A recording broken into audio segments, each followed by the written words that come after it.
राम राम जी। आत्मा मंथन में आपका स्वागत है। अब हम बात कर लेते हैं एकादशी के बारे में, जो कि 3 तारीख को यानी कि 3 दिसंबर को है।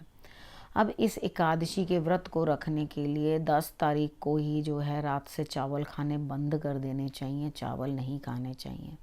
ठीक है। एकादशी पे आपको हर बार मैं बताती हूँ कि एकादशी पे चावल नहीं खाए जाते। जो लोग व्रत करते हैं उन लोगों को आलू, शकरकंदी इस तरह से खा लेनी चाहिए, फ्रूट्स खा लेने चाहिए। जो नमक वाला रखना चाहते हो यानी कि एक बार खाना खाना चाहते हो वो लोग भी जो है खाना खा सकते हैं, लेकिन उसमें अन्न नहीं होना चाहिए। वही नवरात्रों वाला खाना, सिंघाड़े का आटा, कुट्टू का आटा, स्वांग के चावल, स्वांग का आटा, ये सब जो है आप अपने भोजन में जो है इंक्लूड कर सकते हैं। ठीक है। पारण का समय जो है आपको दे दिया है पंचांग के अंदर, तो वहाँ से आप पारण का समय जो है देख करके व्रत का पारण कर लेना। व्रत के पारण के अंदर खिचड़ी ज़रूर बनाई जाती है। खिचड़ी बनाकर आपने देसी जो भी आपने व्रत का खाना बनाना है उसमें तेल रिफाइंड कुछ यूज़ नहीं करना, सिर्फ मक्खन और या देसी घी के अंदर अपना खाना जो है आपने बनाना है।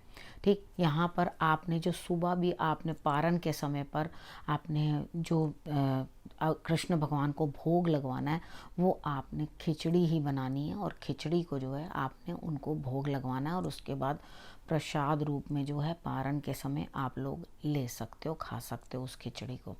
ठीक है। यहाँ पर अब मैं आपको बता देती हूँ इन शॉर्ट, मैं बहुत लंबी कोई आपको कथा बताने वाली नहीं हूँ।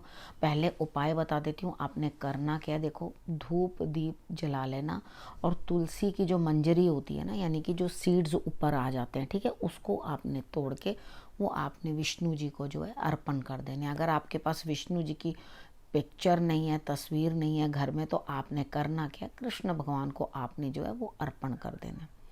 ठीक है। कल के दिन आपने ये उपाय कर लिया। अपने कोई भी आप जो है बातचीत, अपने अपने लिए कुछ भी उपाय, कोई भी वॉट एवर एनी रीज़न के लिए आप करना चाहते हो, तो आप उनको अर्पण करके अपनी बात जो है उनके आगे कह सकते हो। लेकिन ये इसका एक महत्व तो होता होगा ना, किसी कारण से तो हम लोग ये एकादशी करते होंगे ना, और इसको हर एकादशी को एक नाम दिया जाता है। इसे भी मोक्षदा एकादशी का नाम दिया गया।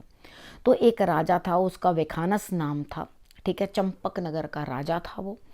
उसने पूछा अपने उसको सपना आया कि पितृ जो हैं बड़े उदास हैं, बड़े परेशान हैं, और वो अपनी मुक्ति के लिए जो है परेशान हो रहे हैं। तो उसे कुछ समझ में नहीं आया कि मैं किससे जाकर पूछूं, किससे बात करूं जाकर। तो वो अपने यहाँ के जो ब्राह्मण थे, जो उनका मतलब जो पंडित होते हैं वहाँ के, उनसे उन्होंने बात की और उन्होंने पूछा कि ब्राह्मण देव आप बताएं, इस तरह का मुझे सपना आया, तो सपने का क्या अर्थ बनता है कि मेरे पितर इतने परेशान हैं और दुखी हैं। उन्होंने कहा एक काम करो, आप ये वाली एकादशी जो मार्गशीर्ष माह के शुक्ल पक्ष में आती है, इसे आप रखो।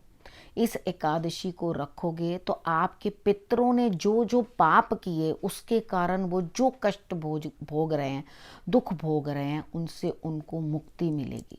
अगर आपका भी भाव ऐसा ही है कि आपको उन्हें मुक्ति, अपने पितरों के निमित्त, पितरों द्वारा कोई कष्ट हो रहे हैं या पितरों के निमित्त जो है आप कुछ कर नहीं पाए, तो ये एकादशी रख के आप अपने पितरों के निमित्त दे सकते हैं। उसके बाद अगर आप अपने पितरों के निमित्त देते हैं तो उनके द्वारा जो भी पाप किए होते हैं या उनके कारण वो कष्ट भोग रहे होते हैं, तो ईश्वर वहाँ क्षमा करते हैं, शांति प्रदान करते हैं, और आपको भी संतोष होता है, और उसके बाद आपके पितृ भी जो हैं वो शांति प्राप्त करते हैं। तो कितना बढ़िया देखो संबंध है। ऐसा पुत्र ईश्वर सबको दे जो अपने माता पिता के लिए या पितरों के लिए जो है ये व्रत रखे और उनको समर्पित कर दे। यही किया उस राजा ने, उनको समर्पित कर दिया, और उन्होंने स्वर्ग से पुष्प उनके लिए बरसाए और उनसे कहा कि आप सुखी रहो, यानी कि पितरों ने कहा कि तुम खूब फलो फूलो और सुखी रहो। तो यहाँ पर पितरों को प्रसन्न करना जरूरी है, उनके लिए जो है ये एकादशी रखी जाती है। अब मैंने इन शॉर्ट आपको सब बता दिया, उपाय भी बीच में बता दिया आपने क्या करना है। ठीक है। और आपको क्या क्या खाना है और क्या क्या करना है वो भी मैंने आपको बता दिया। पारण का समय जो है वो आपने पंचांग में देख लेना है। इस विषय को यहीं करती हूँ समाप्त। अगले विषय के साथ फिर से आपके पास आऊँगी, तब तक के लिए नमस्कार।